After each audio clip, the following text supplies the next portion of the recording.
Mini চুপচাপ শিয়াশার হাত ধরে তাকিয়ে থাকে আশরাফের দিকে। ষাঁড় গরু লোকটা ভাগ্নির কাছে আসলেই শুধু ম্যাও ম্যাও করে। এতদিনে সে এতটুকু বুঝতে পেরেছে যে এই তিন বুড়োর জান এই মেয়েটি, তার জন্য তারা নমনীয় হতে পারে, আবার প্রয়োজন ভেদে কঠোরও হতে পারে। মিনি এক ছুটে বান নিয়ে ছুটে আসে। আশরাফ সেটি ছোট ছোট টুকরো করে শিয়াশার গাল চেপে মুখে ঢোকাতে লাগলো। জ্বরগ্রস্ত মেয়েটি ছটফট করে উঠল।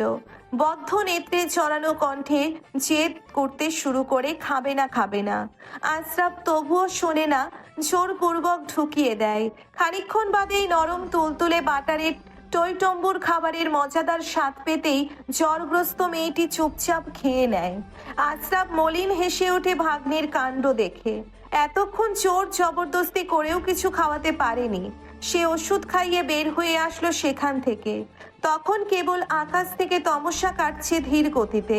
আসফাক আহমেদ সাইফ বারান্দার রকিং চেয়ারে দুলছে। মেয়ের এমন জ্বর শুনেও সাইফ একটিবার যায়নি তার কাছে। হয়তো দুর্বল হতে চায়নি। মেয়েকে সে কাঁদতে দেখতে রাজি, কিন্তু তাকে চিরদিনের মতো হারিয়ে ফেলতে রাজি নয়। গাছের ফাঁক থেকে ঠিকরে বের হওয়া উজ্জ্বল আলো দেখতে দেখতে আসফাক আহমেদ গম্ভীর গলায় শুধায়, কি করবে ভেবেছো? সাইফের ধ্যান চ্যুত হয়। সচকিত হয়ে শ্বশুরের পানে একবার তাকিয়ে বলে, আপনি তো খুশি হয়েছেন তাই না? নিজের মতো সেই একই জায়গায় আমায় দেখো। আসফাক আহমেদ তাচ্ছিল্য হেসে ওঠে, মাথা দুলিয়ে বলে, তোমার আর আমার মধ্যে এটাই পার্থক্য, এটাই। তুমি তখনও বোঝোনি, আমাকে আজও বোঝেনি। নয়তো খুশি শব্দটা বলতে পারতে না। তখন যে ছিল সে আমার মেয়ে, আর আজ যে আছে সে আমার মেয়েই অংশ, আমার নানু ভাই। আজ এই একই পরিস্থিতিতে আমায় অবাক করলে খুশি করতে পারছে না। এই বুড়ো দেহে এখনও শক্তি সঞ্চয় হয় আমার নানু ভাইয়ের সুস্থতা, প্রাণোচ্ছলতা দেখে।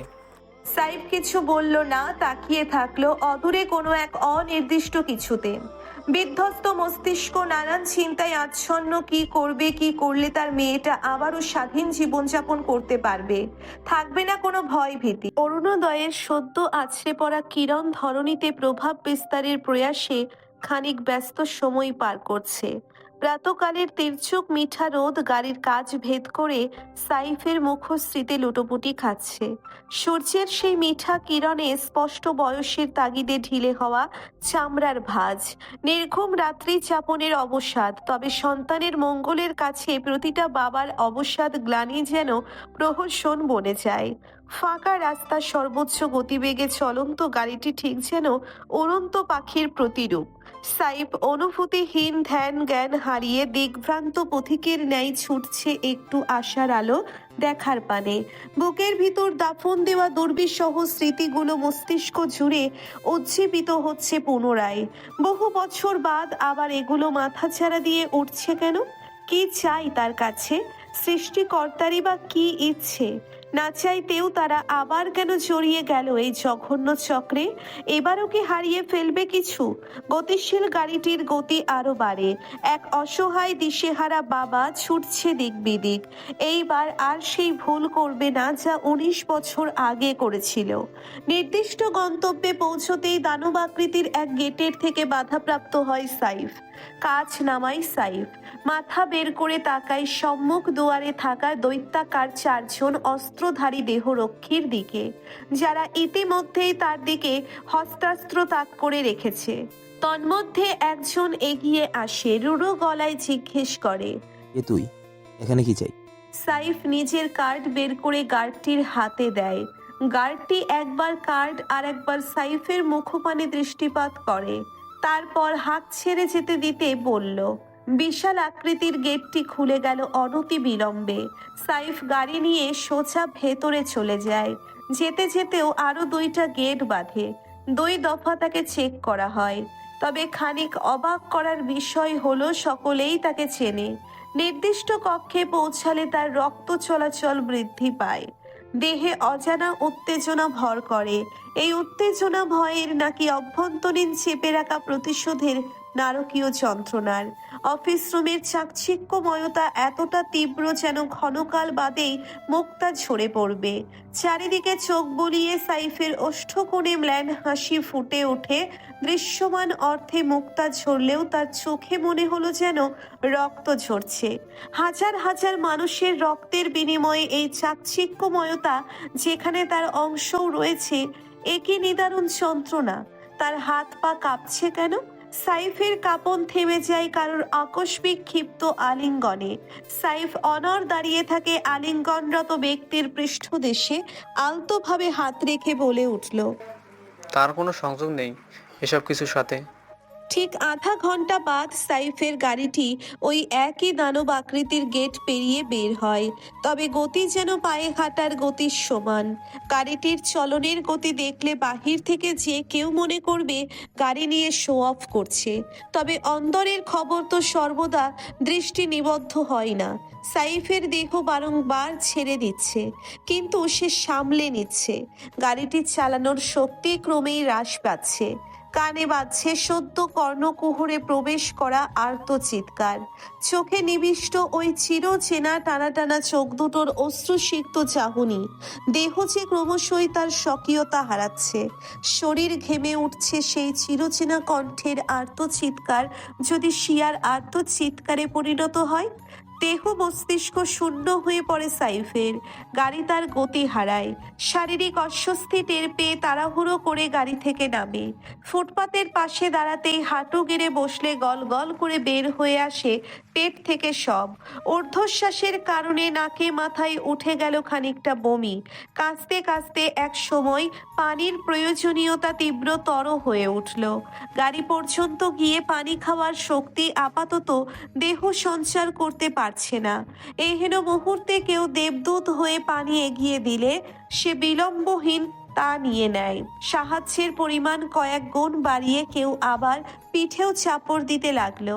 মিনিট দুই যেতেই সাইফের শারীরিক পরিস্থিতি অনুকূলে আসে। লাল হওয়া চোখ দুটো তুলে কৃতজ্ঞ দৃষ্টি তাক করে সামনের উপকারী ব্যক্তির দিকে। তবে সেকেন্ড সময় লাগলো না দৃষ্টি থেকে কৃতজ্ঞতা সরে গিয়ে ক্রোধ স্থান নিতে। ট্রাউজারের পকেটে হাত গুজে দাঁড়িয়ে আছে সূক্ষ্ম দৃষ্টি সম্পন্ন মেজরটি। সাইফ গা ঝাড়া দিয়ে উঠে দাঁড়ায়। জলজল করে ওঠা চোখ দুটো দিয়ে ভস্য করা দৃষ্টি নিক্ষেপ করে রুক্ষ গলায় শুধায়, আমায় ফলো করছেন? চৌখসপূর্ণ প্রশ্নের জবাবে সহজ সরল চৌখসহীনভাবে জবাব দিয়ে প্রশ্নটির মান সম্মান ক্ষুণ্ণ করা দর্পণের ব্যক্তিত্বে থাকা এক বিরক্তিকর অভ্যেস। গম্ভীর গলায় বলল, জগিং করছিলাম। সাইফ শীতল দৃষ্টিতে চেয়ে থাকে প্রহসনমূলক কথা শুনে। গনগনে আওয়াজে শুধায়, আপনি ভাবছেন আমার কথা বিশ্বাসযোগ্য? এত দূরে গাড়ি নিয়ে জগিং করতে এসেছেন? Sound so weird. Jogging partner যেখানে থাকবে আমিও তো সেখানেই থাকবো, তাই না? এখন তাতে যদি গাড়ি করে আসতে হয় তবে তাই। What do you think that I am a fool? Saif গম্ভীর মুখে বলল।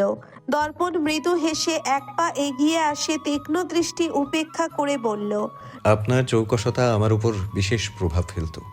যদি আপনি নিজের এই চৌকসতা একজন ইনস্ট্রাক্টর, একজন সিনিয়র কর্মকর্তা হিসেবে প্রয়োগ করতেন। বর্তমানে আপনার এই চৌকসতা খুব বেশি আকর্ষণ কাটতে পারছে না। কি বলতে চাইছেন? ললাটে ক্ষীণ ভাঁজ নিয়ে জিজ্ঞাসা করলো সাইফের। আড়াল থেকে সাহায্য না করে সামনাসামনি বীরের মতো লড়ুন। এই লড়াই আমার নয়, আপনার লড়াই। আপনার অসমাপ্ত কাজ আপনার সমাপ্তির অপেক্ষায় রয়েছে। কাওয়ার্ডের মতো সত্য জেনেও লুকিয়ে রেখে নিজের সাথে নয় পুরো দেশবাসীর সাথে অন্যায় করছেন। তাদের সাথে অন্যায় করছেন যারা এই কেসের জন্য জীবন দিয়েছে।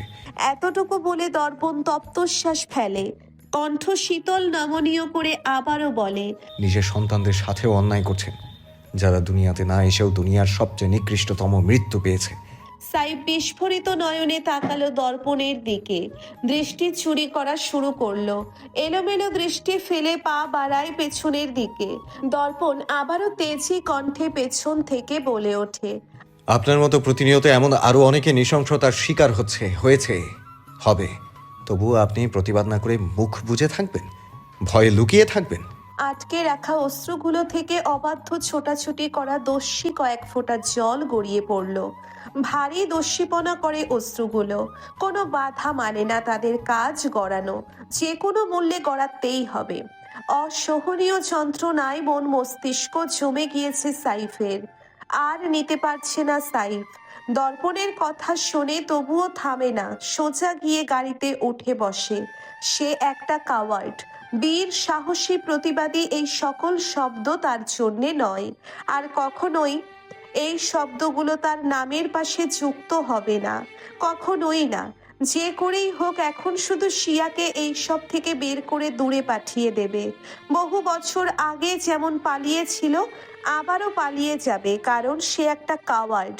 কাওয়ার্ডের কাজই হলো সত্যের পথ থেকে পালিয়ে যাওয়া। সকাল সকাল মৃন্ময়ী শিঙি মাছ, কচি মুরগি, কবুতর, কয়েক ধরনের শাকসবজি নিয়ে বসেছে। মিনি আর সে মিলে প্রয়োজনীয় সব রেডি করে ফেলে স্বল্প সময়ের মধ্যে। এখন শুধু রান্না করার পালা। তখন সবে মাত্র সকাল 7টা। ঢিলে ঢালা সাদা শার্ট, সাদা পাজামার সব জায়গায় আধ খাওয়া তরমুজ আসন পেতে বসে আছে। এইটারে আফাই কি যেন কইয়া ডাকে, ওয়াটারমেলন নাইট ড্রেস মনে হয়। মিনি ঠোঁট কামড়ে কোমরে হাত দিয়ে গিয়ে দেখছে অবিন্যস্ত কেশে বিধ্বস্ত মুখে ওয়াটারমেলন নাইট ড্রেসে আবৃত ছিমছাম গরনের দেহটিকে। একদিনের জ্বরেই কেমন ভেঙে পড়েছে। শুধুই কি জ্বর দায়ী, নাকি মস্তিষ্কে চলা ঝড়ও দায়ী? শিয়াশাকে দেখতে পেয়েই মৃন্ময়ী হড়বড়িয়ে চিন্তিত গলায় বলল, তুমি এত তাড়াতাড়ি উঠলে কেন? আর একটু ঘুমাতে কিছু লাগবে? খিদে পেয়েছে? শিয়াশা মলিন হেসে বলল, কিছু লাগবে না মৃন্ময়ী, রান্না করব। তুমি আর মিনি যাও, এখন বিশ্রাম নাও, সারা রাত আমার কাছে ছিলে। বলেই মৃন্ময়ীর হাত থেকে মাছের বাটিটা নিয়ে নিল শিয়াশা।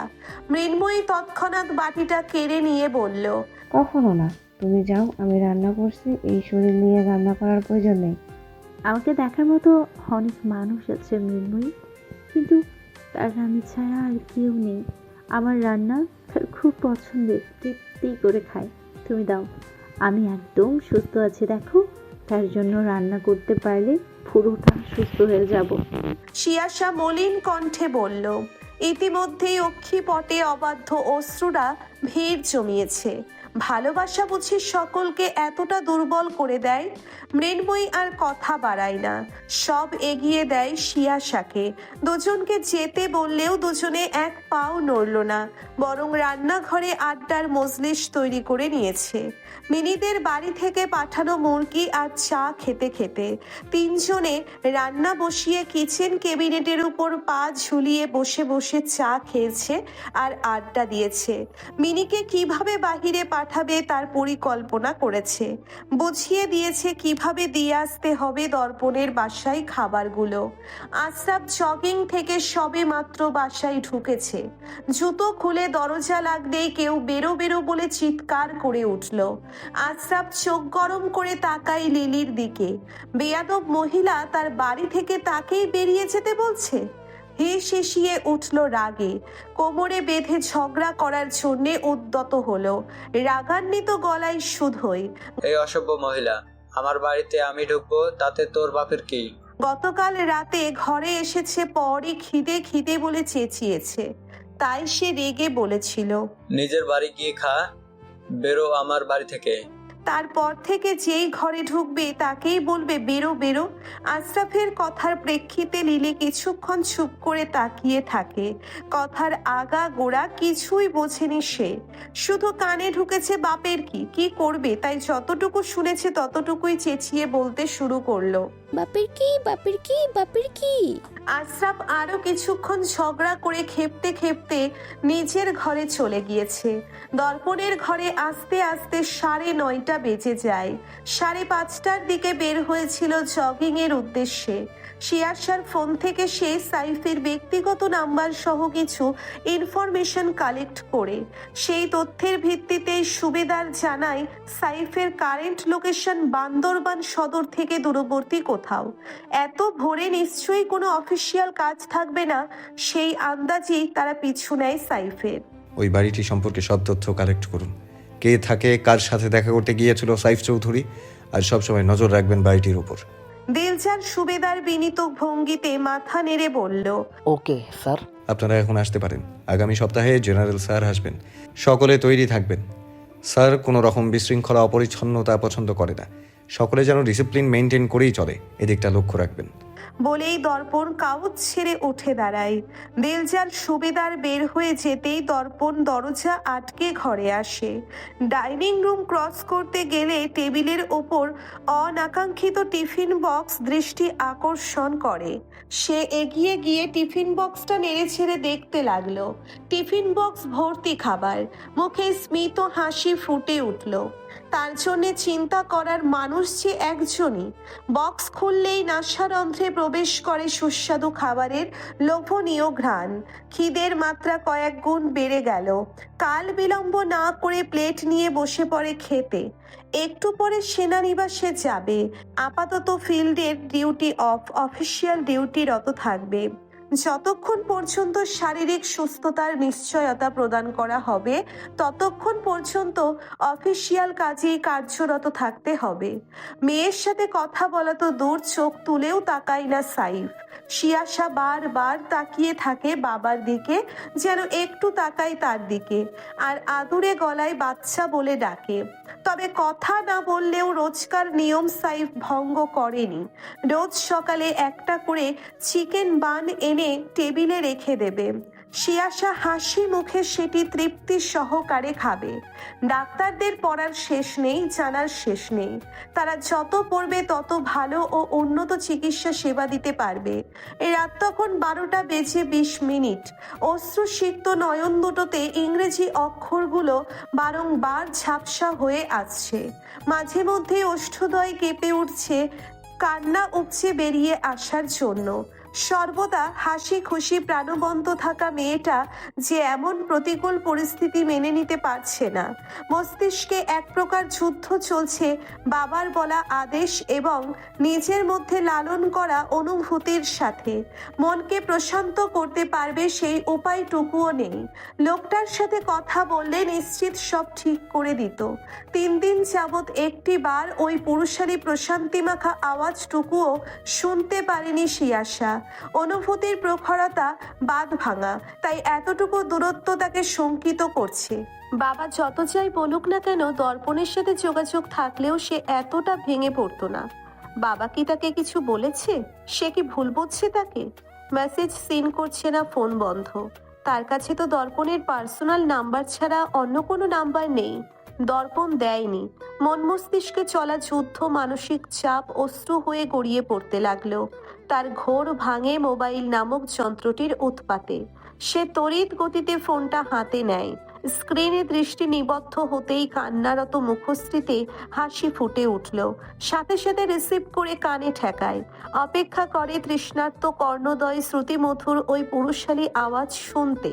ভেসে আসে গম্ভীর আওয়াজে বলা ছোট্ট সম্বোধন, সিয়া। শিয়াশা ঠোঁট কামড়ে কান্না আটকায়। হাইজিনকে পুরোদস্তুর অমান্য করে অবুঝ বাচ্চাদের মতো ফতুয়ার হাতায় নাক মুখ মুছতে থাকে। টিস্যু পেপার আনার ইচ্ছে এখন মোটেই নেই। এখন লোকটার আওয়াজ শুনবে প্রাণ ভরে। রাগ করেছো? দর্পণ আবারও জিজ্ঞাসা করে। শিয়াশা কান্নারত গলায় শুধায়, আপনি আমায় ইগনোর করছেন কেন? আমার মন মস্তিষ্কে সর্বদা ছটফটে একটা প্রাণবন্ত মেয়ের আধিপত্য চলে। কাজ করতে গেলে ভুল করে ফেলি, আর বাকি সোলজাররা আবার মতো আমার দিকে তাকিয়ে থাকে। লজ্জায় তখন আমার মাথা কাটা যায়, তাই খানিক ইগনোর করছিলাম। সহজ সরল স্বীকারোক্তি। শিয়াশার কান্নারত মুখটিতে মৃদু হাসি ফুটে ওঠে, তবুও শান্ত হয় না। রাগান্বিত গলায় জিজ্ঞাসা করে, আমায় সান্ত্বনা দিচ্ছেন? যার আমাকে একটা ফোন করার সময় হয় না, তার মুখে এসব কথা মানায় না। দর্পণ দীর্ঘশ্বাস ফেলে। ইচ্ছে করেই দূরত্ব তৈরি করছিল। তার সঙ্গ মেয়েটির জন্য ততটা নিরাপদ নয় যে। এতদিন নিজেকে আটকে রাখলেও আজ যেন দমবন্ধ হয়ে আসছিল। একটু কথা না বললে বিছানায় পিঠ দেওয়া মুশকিল হয়ে পড়েছিল। রোজকার মতো একই অজুহাত দেয়। ব্যস্ত ছিলাম সিয়া। থাকুন ব্যস্ত তাহলে, এখন ফোন দিয়েছেন কেন? শিয়াশা ফুপিয়ে কেঁদে উঠে বলল, সবসময় এমনকি অজুহাত দিয়ে বসিয়ে রাখে তাকে। কাঁদছো কেন? কণ্ঠে মিষ্টি অনুরাগ। আপনি কথা না বললে আমার ভালো লাগে না। মনে হয় যেন আমি আপনাকে চিরদিনের জন্য হারিয়ে ফেলেছি। শিয়াশা ফুপাতে ফুপাতে বলে, বাবার এমন অচেনা আচরণ দর্পণের অবহেলা মেয়েটির মানসিক সুস্থতা বিধ্বস্ত করে তুলেছে। আচ্ছা ঠিক আছে, আর এমন করবো না, খেতো না। আপনি ঠিক আছেন? পিঠের ব্যথা কমেছে? শিয়াশা চোখ মুছতে মুছতে বলল, আই অ্যাবসলিউটলি ফাইন। মিথ্যে বলছেন। আপনি আমায় বলেন না নিজের অসুস্থতার কথা। বিশ্বাস না হলে নিজের চোখে দেখে নাও। শিয়াশার চোখে মুখে চকচক করে উঠল খুশিতে। সব ছেড়ে ছুড়ে চট করে চেয়ার থেকে নেমে বলল, আপনি কোথায়? বারান্দায় এসো। শিয়াশা ছুটে যায় বারান্দায়। কনকছুড়া গাছটির নিচে লম্বাটে ছায়া। দর্পণ মৃদু হেসে ল্যাম্পোস্টের নিচে এসে দাঁড়ায়। ওষ্ঠপুটে প্রশান্তির হাসি নিয়ে শিয়া চোখ মুদে নিচ্ছে। অন্তঃকরণে ভালোবাসার উদ্দীপ্ততায় উষ্ণতা অনুভব হয়। লোকটির সান্নিধ্য লাভের জন্যে তৃষ্ণার্ত তার হৃদয়, অথচ সকলে তাকে তার থেকেই দূরে করার প্রক্রিয়ায় মত্ত। ভালোবাসা মানেই কি শুধু বেদনা?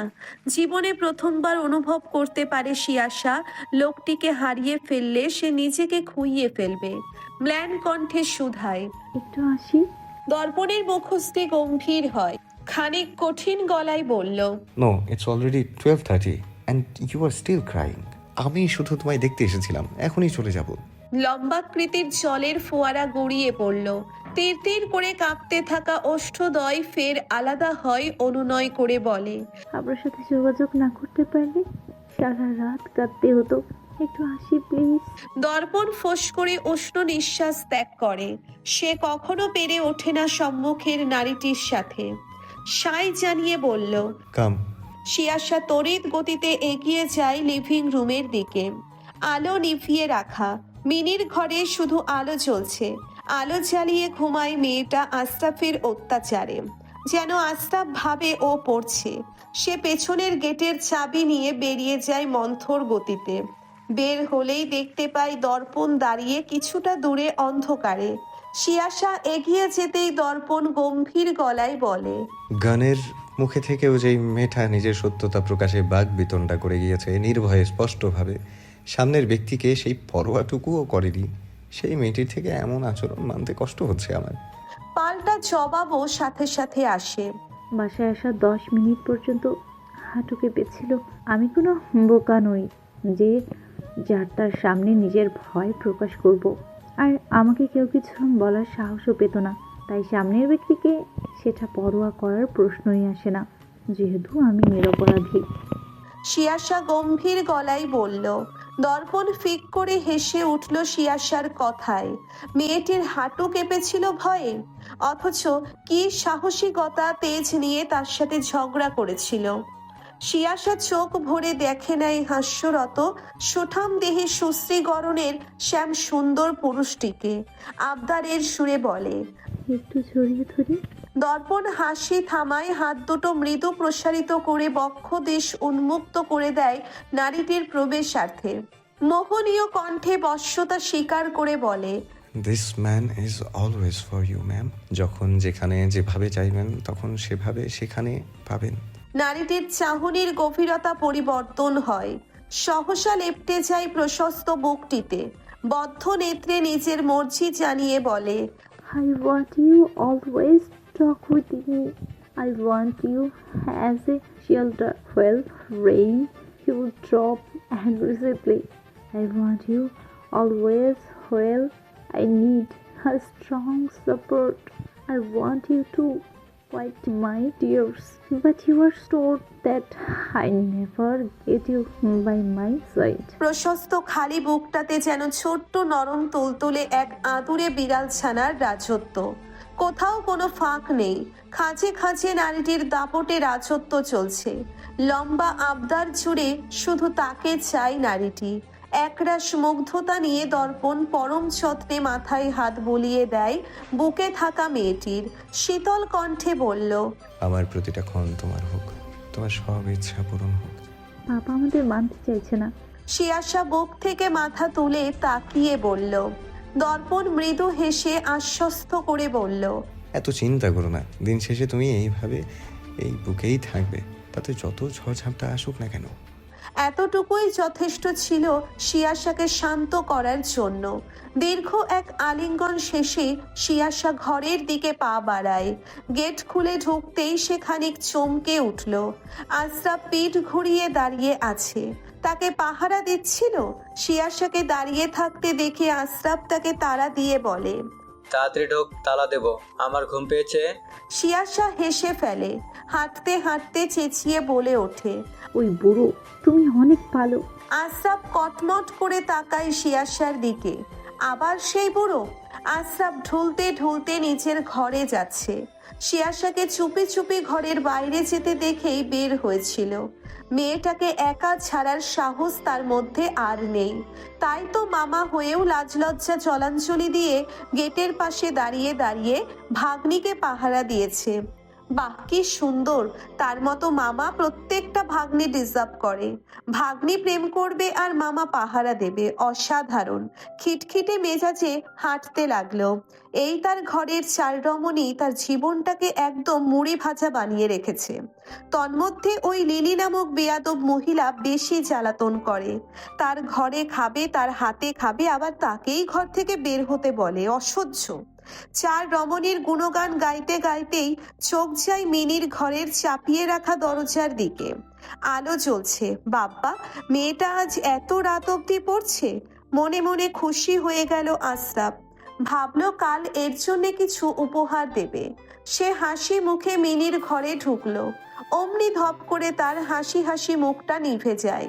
টেবিলের উপর মাথা দিয়ে মুখের উপর বই মেলে আরামসে ঘুমোচ্ছে মিনি। বইটা মূলত আলো থেকে বাঁচার জন্য ব্যবহার করা হয়েছে। আশরাফ রাগে গজগজ করে উঠল। বইটা মুখের উপর থেকে সরিয়ে উগ্র চিত্তে পাশে রাখা এক গ্লাস পানি মিনির মুখে ঢেলে দেয়। মিনি ধরপড়িয়ে চেঁচিয়ে উঠল। আমার টিন ফুটা হয়ে গেছে, ঘরের ভিতর বৃষ্টি পড়তেছে। মিনির ঘুম ছুটে যায়। মুখে থেকে ঢপ ঢপ করে পানি পড়ছে। সে হতবুদ্ধি হয়ে এদিক ওদিক তাকাতে লাগলো। আম্মা নেই। সামনে তাকালে আশরাফের ক্রুদ্ধ দৃষ্টি নজরে আসে। খানিক তেতে উঠল মেয়েটা। কি শুরু করছেন আপনি? আপনারে জ্বালায় একটু ঘুমাইয়াও শান্তি নাই। সারা রাত পড়বে নাকি? আমার মাথায় আপনার মত লাহান ঘুবরটা আসে না। আমি একবার পড়লেই সব পারি। আশরাফ ক্রুদ্ধ চোখে তাকিয়ে চিবিয়ে চিবিয়ে জিজ্ঞাসা করলো, আমার মাথায় গোবর ঠাসা, আর তুই বিদ্যাসাগর, তাই না? তোর মার খাওয়ার শখ জেগেছে, যখন তখন আমি সেটা পূরণ না করে থাকি কি করে? তুই দাঁড়া। বলেই আশরাফ ঘর থেকে বেরিয়ে বসার ঘরের দিকে যায় জোড়া বেত আনতে। মিনি তড়িঘড়ি করে চেয়ার ছেড়ে ছুটে পালায় শিয়াশার ঘরের উদ্দেশ্যে। কালকে থেকে সেখানেই পড়বে, সেখানেই ঘুমাবে, নয়তো এই লোকের যন্ত্রণায় একটু ঘুম কপালে জুটবে না। বারান্দায় দাঁড়িয়ে থাকা সাইফ একদৃষ্টিতে তাকিয়ে আছে ঝুলন্ত তালাটির দিকে। আসফাক আহমেদের ঘর দালানের পেছনের দিকটায়। শ্বশুরের তলবেই এখানে এসেছিল, তবে দৃষ্টি নিবদ্ধ হয় অনাকাঙ্ক্ষিত এক দৃশ্যে, যেটি মোটেই দৃশ্য নন্দনীয় নয় তার জন্যে। আসফাক আহমেদ গেট থেকে দৃষ্টি সরিয়ে তপ্তশ্বাস ফেলল। সাইফের দিকে তাকিয়ে শুধায়, গিয়েছিলে তার কাছে? কি বললো? সাইফ অবিচল তাকিয়ে থাকে গেটের পানে। কর্ণকুহরে আবারও সেই আর্ত চিৎকার বাজতে লাগলো দর্পণের বলা সেই দুটো বাক্য। ম্লান কম্পিত স্বরে বলে, আপনার মেয়েকে দেখছিলাম আজ, তার চোখে অনেক অভিযোগ ছিল আমার জন্য। আসফাক আহমেদের বুকটা কেঁপে উঠল। এই বুড়ো দেহে আর শক্তি নেই এসব কথা শোনার। সাইফের কথা এড়িয়ে যেতেই এলোমেলো দৃষ্টি ফেলে আবারও জিজ্ঞাসা করলো, কি বলল সে? তার ভয় আমি, আমার ভয় সিয়া। এতটুকু বলে থামে সাইফ। ক্ষণকাল বাদ আবারও বলে, মেজর দর্প নিবাসনের ভয়ও সিয়া, তাই তার একমাত্র লক্ষ্য সিয়া। সে মনে করে আমি প্রত্যক্ষ বা পরোক্ষভাবে দর্পণের সাথে যুক্ত আছি। আসফাক আহমেদ গম্ভীর গলায় বলল, মিথ্যা তো বলেনি। তুমি কি যুক্ত নেই তার সাথে? বারবার বারণ করেছিলাম তোমায়, শোনোনি। জীবনে প্রত্যেকবার তুমি আমার অবাধ্য হয়েছো, আর প্রত্যেকবার আমি কিছু না কিছু হারিয়ে ফেলি। সাইফের দৃষ্টি আরো ম্লান হয়। কেউ উপলব্ধি করতে পারে না যে যাকে সে হারিয়েছে সে তার জন্য কি ছিল। সে তো মুখ ফুটে বলতেও পারেনি সে কি হারিয়েছে। তো কি ভাবলে, কি করবে? আশফাক আহমেদ ফের জিজ্ঞাসা করলো। সাইফ অনর দাঁড়িয়ে থেকে বলে, সেইটা যেটা বহু বছর আগে করা উচিত ছিল। মানে? আশফাক আহমেদ ভ্রু কুঁচকে জিজ্ঞাসা করে, কিছু না, আপনি শুধু নিজামকে কোনোভাবে দর্পণের কাছ থেকে সারানোর চেষ্টা করুন। আর তুমি ভাবো সেটা তার কান পর্যন্ত পৌঁছাবে না? তুমি কি করতে চাইছো? পথের কাঁটা দূর করতে চাইছি। পথের কাঁটা কে? সিয়াসা? সাইফ থমথমে গলায় বলল। আশফাক আহমেদের চোখ দুটো জলজল করে উঠল ক্রোধে। খবরদার সাহেব, এবার আর তোমার কোনো রকম উগ্রতা আমি সহ্য করব না। তাই যা চিন্তা করছো সেটা মাথা থেকে ঝেড়ে ফেলো। আশফাক আহমেদ রাগান্বিত গলায় বলল। পকেটে হাত গোছে দাঁড়িয়ে থাকা সাইফ ঘুরে দাঁড়ায় শ্বশুরের দিকে। আশফাক আহমেদ দেখে সর্বদা ইয়ারকে ফজলামো করা সাইফের বিধ্বস্ত অবিন্যস্ত দশা। এর কারণ যে সে জানে। সাইফ কম্পিত স্বরে বলে উঠল, তার চোখে আমার জন্য একরাশ অভিযোগ ছিল আব্বু। চোখ দুটোতে রক্ত জমাট বেঁধে গিয়েছিল কষ্টে। তার ওই দৃষ্টি বারবার আমার কাছে আকুতি জানাছিল বাঁচার জন্য নয়, মৃত্যুর জন্য। আমার জন্য তাকে এমন পর্যায়ে যেতে হয়েছে যেখানে মৃত্যু সুখের মনে হয়েছিল তার জন্য। আমার আজ শ্বাস নিতে প্রচুর কষ্ট হচ্ছে বাবু। তার এক একটা ঊর্ধ্বশ্বাস আমার কানে এসে লাগছে বারংবার। আমি চোখ বন্ধ করতে পারছি না। আমি এভাবে কি করে বেঁচে থাকবো বলুন? দয়া করে একটু আমায় আটকাবেন না। এতে করে হয়তো সে একটু শান্তি পাবে, তার সাইফের উপর একটু অভিযোগ কমবে। সুঠাম দেহে শক্তপোক্ত হাসি খুশি প্রাণবন্ত সাইফের অক্ষি কোটরে জমা অস্ত্রগুলো তখন বাধাহীন টুপটাপ ঝরে পড়ছে। আশফাক আহমেদ হাঁসফাঁস করে উঠল। কোচকানো চামড়ার হাত দুটো কাঁপতে শুরু করে। বহু বছর পর ছেলেটাই প্রথম আবারও আব্বু বলে ডেকেছে। কম্পিত গলায় এলোমেলো দৃষ্টি ফেলে সে বলল, যা ইচ্ছে হয় করো, কিন্তু সিয়াসা এর মধ্যে যেন কোনোভাবেই টানা না হয়। বলেই সে গটগট করে বারান্দা ছেড়ে ঘরে ঢুকে যায়। সাইফ দূর আকাশের পানে ছোট ছোট নক্ষত্রের সমারোহে দৃষ্টি তাক করে শীতল কণ্ঠে বিড়বিড় করে বলল, হবে না, তার ব্যবস্থা শীঘ্রই করছি। আশরাফ টলমল নয়নে বেরিয়ে আসে বাবার রুম থেকে। দুলাভাইয়ের খোঁজে গিয়েছিল, এসেছে এক বুক যন্ত্রণা নিয়ে। সে আপার লাশ দেখেনি, তাকে দেখানো হয়নি, শুধু একবার ফোনে দেখানো হয়েছিল তাকে। বদ্ধ নেত্রে আরামে ঘুমিয়েছিল আপা, শুধুমাত্র মুখটুকু দেখেই সে শিউরে উঠেছিল। দ্বিতীয়বার দেখার সাহস হয়নি। ঠিক কতটা যন্ত্রণাময় ছিল মৃত্যুটি। নিজের ঘরে বারান্দায় দরজায় থাই গ্লাসের সাথে হেলান দিয়ে দাঁড়িয়ে আছে মৃন্ময়ী। ঘাড় কাত করে হাঁ করে তাকিয়ে আছে ঝুলন্ত শ্রুতিমধুর শব্দ সৃষ্টিকারী ঘণ্টাটির দিকে। বাতাবরণে মৃদু হাওয়া বইছে, তার তালে ঘণ্টাটি দুলছে আর টুংটাং আওয়াজ করছে। এটা তার খুব প্রিয়। পাশে কারোর উপস্থিতি টের পেতে মৃন্ময়ী ঘাড় ঘুরিয়ে তাকায়। ঠিক তার অপর পাশে হেলান দিয়ে দাঁড়িয়ে আছে আশরাফ। তার ভ্রু কুঁচকে যায়, এই লোক এত শান্ত কি করে? মন্থর গতিতে এগিয়ে যায় আশরাফের কাছে। অন্ধকারেও যেন লোকটির চোখের শিশির বিন্দুর ন্যায় অশ্রু চিকচিক করে আকর্ষণ কাটছে স্ট্রিট লাইটের আলোয়। সে হতভম্ব হয়ে যায়, লোকটি কাঁদছে কেন? ব্যতিব্যস্ত চিন্তিত কণ্ঠে শুধায়, কি হয়েছে, আপনি যাচ্ছেন কেন? আশরাফ কান্নারত চোখে তাকায় মৃন্ময়ীর পানে, মৃদু হেসে বলল, জানো, তোমার মতো আপাও এমন শাড়ি পরে ঘুরঘুর করতো পুরো বাড়ি। দুলাভাই শাড়ি পরা পছন্দ করতো, তাই সে সবসময় শাড়ি পরতো। মৃন্ময়ী এতক্ষণে বুঝলো আশরাফের চোখের পানির কারণ। সে মলিন হেসে জিজ্ঞেস করে, আপার কথা মনে পড়েছে? আশরাফ ঘাড় নেড়ে বলে, সে তো মনেই থাকবে সব সময়। মনে পড়বে কি করে মন থেকে বের না হলে? মৃন্ময়ী মলিন মুখে দেখে অচেনা আশরাফকে। লোকটিকে এত নরম কখনো দেখেনি সে বিয়ের পর থেকে। এমন দেখতে খুব একটা স্বাচ্ছন্দ্য বোধও সে করে না। লোকটা খ্যাচ খ্যাচ করবে, ধমকাবে, রাগ দেখাবে, সেটাতেই তো সে অভ্যস্ত। সে ধীর গতিতে এগিয়ে যায় আশরাফের নিকটে, একদম নিকটে। দুহাতে শক্ত করে জড়িয়ে ধরে বলিষ্ঠ দেহটি মাথা এলিয়ে দেয় প্রশস্ত বুকটিতে। শুনেছে স্বামীর সকল মন খারাপ, দুশ্চিন্তা, ক্লান্তিরা নাকি দূর হয়ে যায় স্ত্রীর আলিঙ্গনে। আশরাফও মলিন মুখে দুহাতে জড়িয়ে ধরে সরু কোমর, বেটে দেহটাকে নিজের সমান করে মাথা গুজে দেয় মেয়েলি ঘাড়ে। মৃন্ময়ী মৃদু হেসে আশরাফের মাথায় হাত বুলিয়ে দিতে থাকে।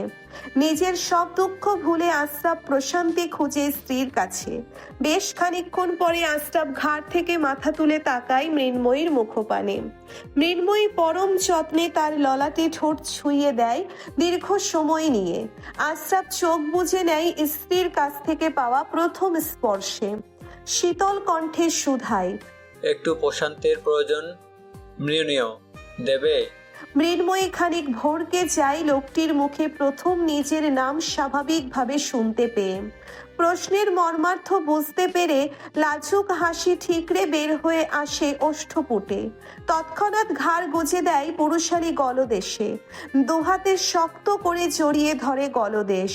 আশরাফ নির্বিকার পলাকার ন্যায় ভরহীন দেহটিকে আঁকড়ে এগিয়ে যায় বিছানার দিকে। কম্পিত দেহটি বিছানায় শুইয়ে দিলেও ছাড়ে না জড়িয়ে ধরা গলা।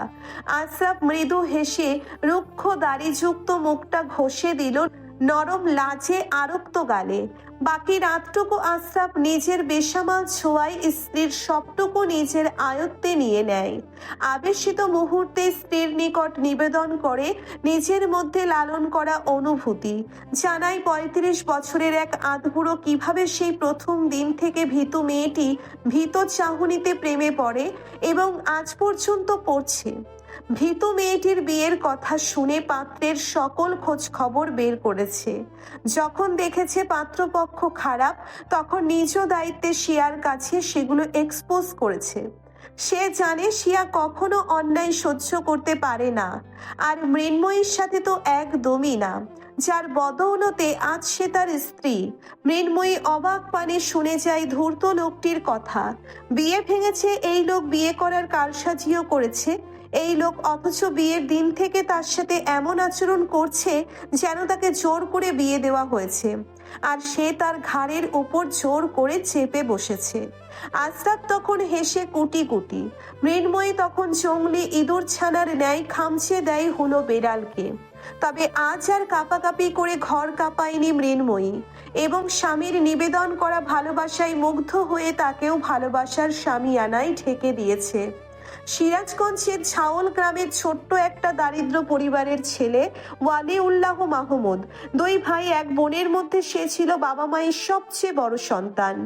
বাবা মা বহু কষ্টে বড় ছেলেটিকে পড়াশোনা করায়। পরিবারের এমন অসচ্ছলতা ছেলেটির মনে তীব্র জেদ তৈরি করে সে বড় হবে, অনেক বড় হবে, বাবা মায়ের ঢাল হবে, পরিবারের অসচ্ছলতা দূর করবে। সেই লক্ষ্যে পৌঁছাতেই উচ্চ মাধ্যমিক উত্তীর্ণ হয়ে সেনাবাহিনীতে যোগদান করে। ট্রেনিংকালেই এক যুবকের সাথে তার বন্ধুত্ব হয়। ছেলেটি তাকে সব ক্ষেত্রে সাহায্য করত, মনোবল জাগাতো ওই দুর্গম ট্রেনিংয়ে উত্তীর্ণ হতে। পরবর্তীতে দুজনেই উত্তীর্ণ হয় এবং যোগদান করে সেনাবাহিনীতে। সেই ছেলেটি আর কেউ না, বরং সাইফ চৌধুরী। দুজনের বন্ধুত্ব দিনকে দিন আরো ঘনিষ্ঠ হতে থাকে। একে অপরকে সাহায্যের কথা বলা মাত্র তৈরি হয়ে যেত, এত ভালো বন্ধুত্ব ছিল। তারা একসাথে বহু বছর কাজ করে। তখন সাইফ চৌধুরী মেজর হিসেবে পদোন্নতি পেয়ে যায়। ওয়ালিউল্লাহ তখন তার জুনিয়র পদে ছিল। ওয়ালিউল্লাহর আর্থিক সচ্ছলতা বাড়তে থাকে, পরিবারকে ঢাকায় নিয়ে আসে, ছোট ভাই বোনকে ভালো স্কুল কলেজে পড়ানো শুরু করে। ওয়ালিউল্লাহ সাইফ তখন তাগড়া যুবক, যৌবনের তেজ, জেদ, কাজের গতি ও ইচ্ছা দুটোই বাড়িয়ে দেয়। যুক্ত হয় ট্রাই-7 নামক একটি কেসে।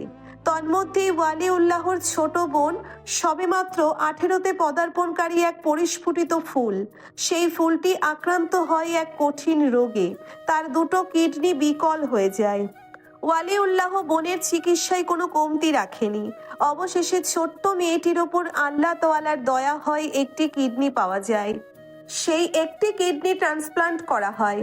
দীর্ঘ 1 বছর যাবৎ অসুস্থতা কাটিয়ে মেয়েটি তখন সদ্যই পড়াশোনা শুরু করে। তবে আল্লাহ তাআলার মর্জি হয়তো ছিল অন্য কিছু। সেদিন কলেজ থেকে বাসায় ফিরছিল মেয়েটি, কিন্তু বাসায় আর ফেরা হয়নি। পরদিন ঠিক বিকাল 5টায় কলেজের পাশেই এক মাঠ পেরিয়ে ডোবায় মেয়েটির ক্ষত বিক্ষত লাশ উদ্ধার করে পুলিশ। ওয়ালিউল্লাহর পরিবার তখন পাগল, প্রায় সদ্য সুস্থ হওয়া মেয়েটির লাশ তারা দেখতে পারছিল না।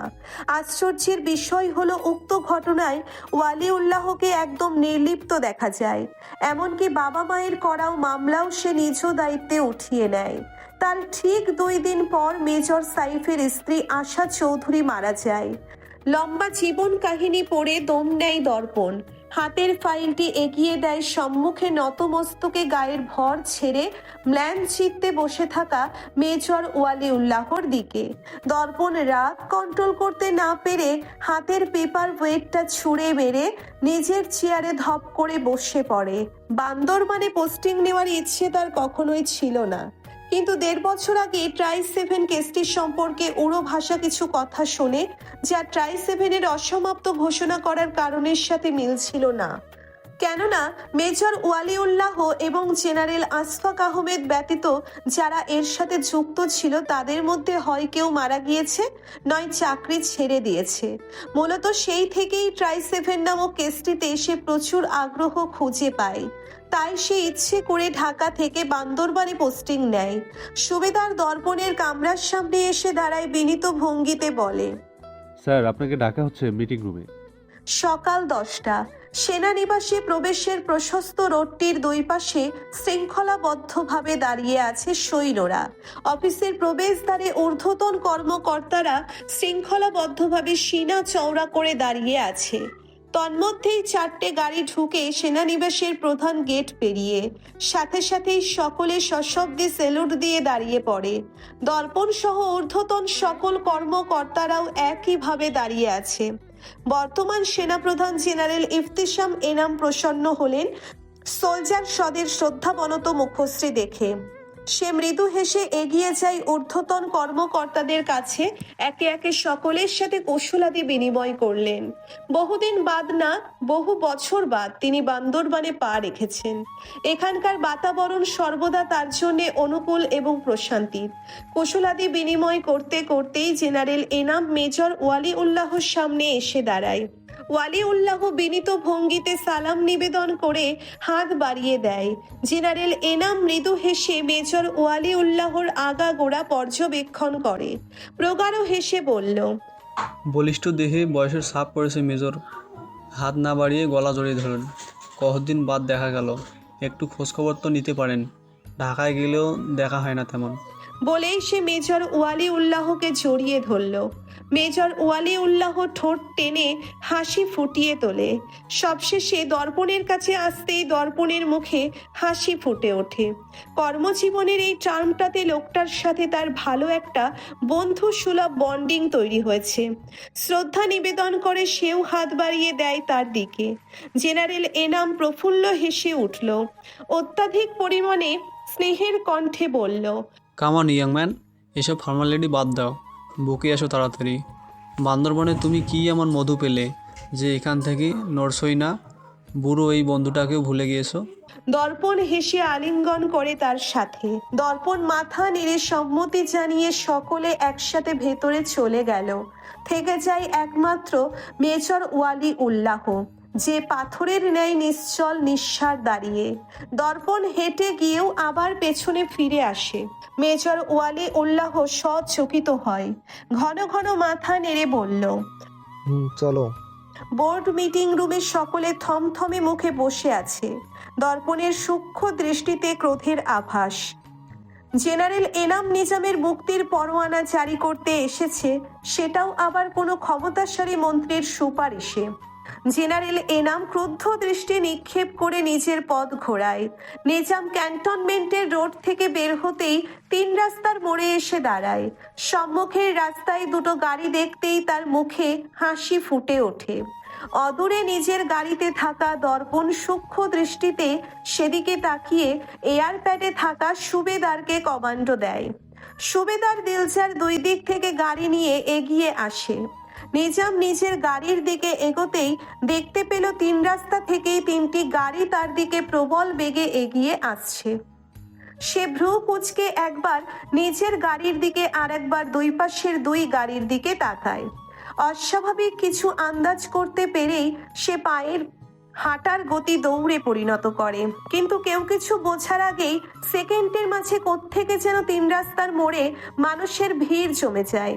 আচমকা এমন মানুষের ভিড়ে সুবেদার দিলজার দর্পণের ললাটে ভাঁজের সৃষ্টি হয়। এমনকি নিজামের গাড়িরও গতি ধীর হয়। ধীরে ধীরে মানুষের ভিড় কমে যায়, এক একজন করে এক রাস্তায় ঢুকে যায়। ধীরে ধীরে ভিড় কমে যেতেই সকলে আর এক দফা অবাক হয়ে যায়, কারণ রাস্তার মোড়ে নিজাম নেই। দর্পণ চমকে গাড়ি থেকে নামে। নিজামের জন্য আসা গাড়ি দুটো দর্পণকে দেখতেই তৎক্ষণাৎ নিজেদের দিক পরিবর্তন করে নেয়। সুবেদার দিলজার সকলে ভড়কে গিয়ে ট্রাফিক সিগন্যালের দিকে তাকায়। পায়ে হাঁটার সিগন্যাল নির্দেশ করছে। দর্পণ বোকা বনে দাঁড়িয়ে থাকে, তাদের চোখের সামনে থেকে নিজামকে উধাও হতে দেখে। কন্যা সন্তানের জনক হলে অহরহ বিবাহের প্রস্তাব যেন এক সাধারণ বিষয় সেই বাবার জন্য। সাইফের ক্ষেত্রেও ব্যতিক্রম নয়। মেয়ের জন্য বহু সম্বন্ধ পেয়েছে সে, হোক সেটা ব্যবসায়িক দিক থেকে কিংবা সেনানিবাস থেকে। বহু সহকারী ব্যবসায়িকরা ওত পেতে আছে কিভাবে সাইফ চৌধুরীর মেয়েকে নিজের বাড়ির বউ করবে। এমন কত শত প্রস্তাব সাইফ প্রত্যাহিত পায়, কিন্তু কখনো অহমিকা দেখিয়ে মুখের উপর না করে না, বরং হাসি মুখে বলেছে সময় হলে অবশ্যই ভেবে দেখবে। তেমনি এক সহকারী সফল ব্যবসায়ী ওয়াজেদ খান, যে কিনা সাইফের কাছে বড় ভাইয়ের সমান। অদক্ষ কাঁচা হাতে ব্যবসা করতে নেমেছিল, তখন বড় ভাই উপদেষ্টা হিসেবে তার পাশে থেকেছে, সাহায্য করেছে, যার দরুন আজ তার থেকেও সফল সাইফ। সাইফের এই সফলতায় তার থেকে বেশি খুশিও বোধহয় আর কেউ হয়নি। তিনি একদিন বড় শখ করে বলেছিল, তোমার মেয়েটাকে আমার ছেলের জন্য দেবে সাইফ, রাজরানী বানিয়ে রাখবো। তোমার মেয়েটা আমার অনেক প্রিয়, এমন প্রাণবন্ত মেয়ে আমার একটা প্রয়োজন। তার একমাত্র ছেলে উমায়ের অস্ট্রেলিয়ায় এক প্রোগ্রামিং কোম্পানিতে কর্মরত, সেখানকার PR পাওয়া। আদর্শ গুণে স্বভাব চরিত্রে বাবার অনুরূপ, তেমনি ভদ্র মিশুক। সাইফ ব্যক্তিগতভাবে ওমায়েরকে খুবই পছন্দ করে, দেশে আসলেই তার সাথে দেখা করতে আসবে। এমনকি সে অস্ট্রেলিয়া গিয়েও তার সাথে থেকেছে, তাকে কোনো মতেই হোটেলে উঠতে দেয়নি। সাইফ ইতস্তত করে ওয়াজেদ খানের দিকে তাকায়। ল্যাপটপের স্ক্রিন জুড়ে রক্তাক্ত নিথর দেহাবয়ব, সরু ক্রূর শীতল দৃষ্টি দুটো গুলিবিদ্ধ হয়ে ঝাঁকড়া হওয়া বক্ষের এক এক জায়গায় ঘুরে বেড়াচ্ছে। বেশিক্ষণ দৃষ্টি স্থির রইল না। পিকচারটি সরে গিয়ে স্ক্রিন জুড়ে জায়গা করে নিয়েছে একটা ছোট্ট ভিডিও ক্লিপ। ভিডিও জুড়ে মেজর দর্পণ এহসান প্রেস মিটিংয়ে বক্তব্য প্রদান করছে।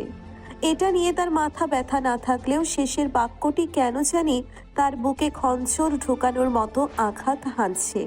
নাফিস নামক এই দুষ্কৃতিকারী হামলা চলাকালীন সময়ে গুলিবিদ্ধ হয়ে মারা যায়। ডাহা মিথ্যা একটা কথা, তবে কাকে বাঁচানোর জন্যে মেজর দর্পণের এমন বক্তব্য? সে আবারও স্লাইড বদল করে ভেসে ওঠা পিকচারটি দৃষ্টি নিবদ্ধ হতেই চোখের শীতলতা উবে যায়। হাত বাড়িয়ে পাশে রাখা ফাইলটি হাতে নেয়। খুলতেই দেখা মিলে আশরাফ আহমেদের জন্মলগ্ন থেকে এই পর্যন্ত এক একটা ক্ষুদ্র তথ্যের সমাহার লিপিবদ্ধ সেথায়। ওষ্ঠদয়ে বাঁকা হাসির দেখা মিলে। ইতিহাস ঘুরে ফিরে সাইফ চৌধুরীর কাছে এসেই তার গতি স্লথ করে। বহু বছর আগের ন্যায় পরিব্যাপ্তি খুব একটা বৃহৎ না হলেও এবার ক্ষতির পরিমাণ একটু বেশি কেন? প্রশ্নটির জবাব খুঁজলে নাম আসবে দর্পণ এহসান। শুভ্রতায় মোড়া কামরাটির চারিদিকে আভিজাত্যের ছোঁয়া। মার্বেল টাইলসে আবৃত কামরাটির শুভ্র সৌন্দর্য অভ্যন্তরে শুদ্ধ পবিত্র অনুভূতির যোগান দেবে কামনীয় এটি হলেও বাস্তবিকতা ঠিক তার উল্টো। শীততাপ নিয়ন্ত্রিত কক্ষে অবস্থানরত থাকা সত্ত্বেও অভ্যন্তরে চাপা ভয় তৈলাক্ত মুখশ্রী বিবর্ণ ললাট বেয়ে সরু শ্বেত জলের রেখা চোয়াল ছুঁয়ে যাচ্ছে বারংবার। ভ্রু যুগলের মাঝ বরাবর অনবরত আঙ্গুল ঘষা হাতটি নামিয়ে তলোয়ারের ন্যায় শানিত তীক্ষ্ণ দৃষ্টির সামনে তাক করলে 5 জন যুবক হাঁসফাঁস করে ওঠে। দুলতে থাকা রকিং চেয়ারের দোলন থামে। শীতল কণ্ঠে জিজ্ঞাসা করলো, নিজাম কোথায় মিরাজ? বাকি 4 জন তড়িঘড়ি করে নিথর দেহটি নিয়ে কামরা ছেড়ে বেরিয়ে যায়। চলন্ত সিগারেট আঙ্গুলের ভাঁজে রেখে দুটো ফু দিতে দিতেই ব্যক্তিটি কামরার সাথে লাগোয়া বারান্দায় হেঁটে যায়। বিশাল আকার প্রাঙ্গণের বাপাশে কবরস্থানে সদ্য সমাহিত করা দেহটিকে আবৃত করে আছে নতুন মাটি। মাটি এখনো শুকায়নি। সামনেই খোদাই করে লেখা নাফিস ইর্তেজা। ক্যান্টনমেন্টের সকলের জন্য বরাদ্দকৃত কবরস্থানে অবহেলায় কবর দিয়ে রেখেছিল ওই সেনাবাহিনীরা একজন ক্রিমিনাল আখ্যায়িত করে। তার ভাইয়ের জন্য এতটা অপমান কি সহনীয়? বয়সের কারণে ললাটে চিন্তার বলিরেখা সুস্পষ্ট ব্যক্তিটির। অস্থির চিত্তে আরো কয়েকটা ফু দিতে দিতেই বারান্দা জুড়ে পায়চারি করতে লাগলো। নিজাম যদি দর্পণের হাতে না লেগে থাকে তাহলে সেটা তার জন্য সুখবর, কিন্তু তার হাতে না লাগলে সে কোথায়? কে আছে এর পেছনে? দেশের পরিস্থিতি একদমই তার নিয়ন্ত্রণে নেই। এখান থেকে সাপ্লাইয়ের কাজ সম্পূর্ণ বন্ধ। সব জেলার উপজেলার বড় থেকে ক্ষুদ্রতর ছ্যাচড়া ক্রিমিনালটাও দর্পণের হাতে আটক। সে বুঝতেই পারেনি দর্পণ এভাবে তাকে সব দিক থেকে আটকে দেবে। না চাইতেও তাকে এবার অন্ধকার থেকে আলোয় বের হতে হয়েছে। তাকে বাধ্য করা হয়েছে। নাকি এটাই মেজর দর্পণের লক্ষ্য? ঘড়ির কাঁটা এখন তার উল্টো দিকে চলছে। পরিস্থিতি এখন তার অনুকূলে নেই। তবে হতে কতক্ষণ? সে একটু হলেও আন্দাজ করতে পারছে এর পেছনে আর কে থাকতে পারে। ওষ্ঠদয়ে কুটিল বাঁকা হাসি প্রগাঢ় হয়। তার আন্দাজ যদি সঠিক হয় তবে তার একমাত্র গন্তব্যস্থল শিয়াশা চৌধুরী। মনস্পটে ভেসে উঠল সাইফের অসহায় দৃষ্টি। কিভাবে সুরসুর করে তার পায়ে পড়ে গিয়েছিল মেয়ের জন্য। জ্বলন্ত বুকটা প্রশান্ত হয়ে গেল। চিন্তারা যেন ছুটে পালায় সাইফের ওই অসহায় মুখটি দেখলে। বুকটা ফুলে ফেপে উঠল তার সগৌরবে। নিজের ক্ষমতার উপর ভালোবাসা গর্ব কয়েক গুণ বেড়ে গেল। অতি উল্লাসে ভাইয়ের নিখোঁজ হওয়া তার কাছে তুচ্ছ ব্যাপার মনে হলো। টাকা থাকলে এমন আরো কত শত ভাই উৎপাদন করতে পারবে ভেবেই ফিচিল হেসে উঠল। মুহূর্তেই মন ফুরফুরে হয়ে গেল তার। পরিস্থিতি আর সময় যখন তার অনুকূলে তবে তখন সাইফ এবং দর্পণ এই নাম দুটো ব্যতীত এর বংশীয় অস্তিত্বটুকুও থাকবে না। ওয়াজেদ খান ফোন হাতে গম্ভীর মুখে বসে আছে। অনবরত ল্যাপটপে টাইপিং করতে করতে উমায়ের তাকায় সেদিকে। এটাকে গম্ভীর বলা যায় না, এক প্রকার বাচ্চাদের মতো মুখ ফুলিয়ে বসা বলা যায়। সে দীর্ঘশ্বাস ফেলে ল্যাপটপ কোলের উপর থেকে নামিয়ে রেখে ফোন হাতে নেয়। মৃদু হেসে বলল, তোমার বাচ্চাদের মতো লাগছে পাপা। ওয়াজেদ খান আর চোখে ছেলের দিকে তাকিয়েও আবার মুখ ফিরিয়ে নেয়। উমায়ের হেসে ওঠে বাবার বাচ্চা মতে। হাসি মুখে বলে, মাম্মা শুধু শুধু তোমার প্রেমে পড়েনি। বলেই সে খট করে কেটে দিল ফোন। ফোন কেটেই সে চেপে রাখা হাসি উন্মুক্ত করে হো হো করে হেসে উঠল। মালতী বেগম ডানে বামে মাথা নাড়তে লাগলো। এই বয়সে এসেও লোকটার রসিকতা গেল না। ছেলেটাকে খোলাখুলি বললেই তো এক পায়ে রাজি হয়ে যেত। উমায়ের হতভম্ব হয়ে ফোনের দিকে তাকিয়ে আছে। মস্তিষ্কে বারবার চাপ প্রয়োগ করে বাবার শেষের কথা বোঝার চেষ্টা করছে। কানে শুধু বাজছে সাইফ আঙ্কেলের বাড়িতে বরযাত্রী নিয়ে যাওয়ার কথা। সে তড়িৎ গতিতে আবারও বাবার ফোনে ফোন লাগায়, কিন্তু বাবা ধরছে না। তবুও সে হাল ছাড়ে না, বারবার দিতেই থাকে। শেষ উপায়ন্তর না পেয়ে সে ভয়েস মেসেজ পাঠায় বাবার কাছে, ক্ষমা চায়, অনুরোধ করে যেন বাবা একটু ফোন তোলে। কিন্তু ওয়াজেদ খান যেন ছেলেকে নাস্তা নাবুদ করেই ছাড়বে। সে কিছুতেই ফোন তুলছে না। উমায়ের উত্তেজনার বশে থাকতে পারল না। পুরো ঘরে পায়চারি করতে করতে মায়ের ফোনে ফোন লাগায়। মালতী বেগম হেসে ওঠে ছেলের ফোন দেখে। সে ফোন রিসিভ করে। উমায়ের যেন প্রাণ ফিরে পায়। হড়বড়িয়ে জিজ্ঞাসা করে, মাম্মাম পাপা কি বললো শেষে? মালতী বেগম ওয়াজিদ খানের হাতে ফোন নিয়ে বলল। উমায়ের উদ্বিগ্ন উৎকণ্ঠিত কণ্ঠে বলল, পাপা সরি, তুমি এমন করো না। কি বলেছিল আবার একটু বলো না পাপা প্লিজ। উমায়ের যেন আনন্দে উল্লাসে ফেটে পড়ল। ফোন মিউট করে মুখের সামনে থেকে ফোন সরিয়ে কয়েকবার ইয়াহু বলে চিৎকার করে উঠল। পরপরই গলা খাকারি দিয়ে গম্ভীর মুখ বানিয়ে ফোন সামনে এনে বলল, এটা তো একটা গুরুত্বপূর্ণ কথা বাবা। তুমি এত সিরিয়াস কথা যদি রসিকতার সাথে বলো তাহলে আমি কি করে বুঝবো তোমার কথা বাবা? তোমার উচিত ছিল কথাটা গুরুত্ব সহকারে বলা। আমি তো ভেবেছিলাম তুমি এমনি বলছিলে। উমায়ের লজ্জায় পড়ে যায় বাবার এমন কথায় খট করে ফোন কেটে দেয়। তৎক্ষণাৎ ফোনের স্ক্রিনে ভেসে ওঠে শিয়াশার হাস্য উজ্জ্বল ছবি। সাইফ আঙ্কেলের অফিসে একদিন অনাকাঙ্ক্ষিতভাবে দেখা হয় মেয়েটির সাথে। এটি সেদিনকার ছবি। বাবার সাথে হাস্য উজ্জ্বল মুখে কথা বলছিল। মেয়েটির সাথে বহু বছরের পরিচয়। সেই থেকে অন্তঃকরণে লালন করছে মেয়েটির প্রতি এক অব্যক্ত অনুভূতি, যার নাম সে ভালোবাসা দিয়েছে। আজ আচমকাই বহুল আকাঙ্ক্ষিত মানুষটিকে চিরতরে নিজের করে পাওয়ার তোড়জোড় চলছে। এটা শুনে সে নিজেকে স্থির রাখতে পারছে না। অস্থির চিত্তে পুরো ঘরময় পায়চারি করতে করতে ভাবতে লাগলো কোত্থেকে শুরু করবে।